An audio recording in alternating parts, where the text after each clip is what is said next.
you would like to create a new email account, here's how to do it. So you want to locate one of your mail apps. In this case, I will be using the Gmail app. And at the top right corner, you have the profile icon of an existing account. We're going to click on it and it's going to give us some options here. Now, of course, if this is your first time creating an email account using Gmail, you don't need to worry about this. Once you open the app, it's going to show you the option to create an account right away. So we're going to click on add another account. And of course, you could go ahead and choose which you would like. We're going to go ahead with Google Mail and you can proceed to continue.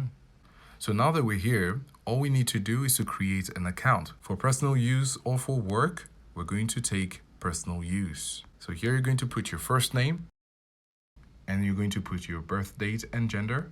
And of course, Gmail gives you options for you to pick from. If you don't like any of this, you can go ahead and create your own. So we're going to try and have one that isn't taken already. So since we have created our email address, now we need to put in the password. We're going to click on next, and then you're going to put in your phone number.